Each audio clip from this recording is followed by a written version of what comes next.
ಮಧ್ಯಪ್ರದೇಶದ ಜಬಲ್ಪುರದಲ್ಲಿ ಒಂದು ದೊಡ್ಡ ದುರಂತ ಆಗಿದೆ.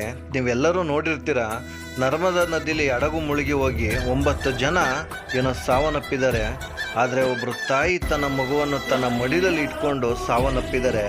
ಆ ಬಾಡಿ ಸಿಕ್ಕಿದ ಮೇಲೂ ಕೂಡ ಆ ತಾಯಿ ಕೈಗಳನ್ನು ತೆಗೆಯೋಕ್ಕೆ ಪ್ರಯತ್ನ ಪಟ್ಟಿದ್ದಾರೆ. ಆ ಕೈಗಳು ಬರ್ತಾನೆ ಇಲ್ಲ.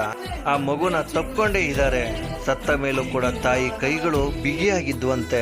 ಸತ್ತ ಮೇಲೆ ಹಾಗೆ ಹೀಗೆ ಅಂತ ಕಮೆಂಟ್ ಮಾಡ್ಬೋದು ಕೆಲವರು. ಆ ತಾಯಿ ಮಾಡಿರೋದು, ನಾನು ಬದುಕದಿದ್ದರೂ ಪರವಾಗಿಲ್ಲ, ನನ್ನ ಮಗು ಬದುಕಲಿ ಅಂತ ಪ್ರಯತ್ನ ಮಾಡಿದ್ದಾರೆ.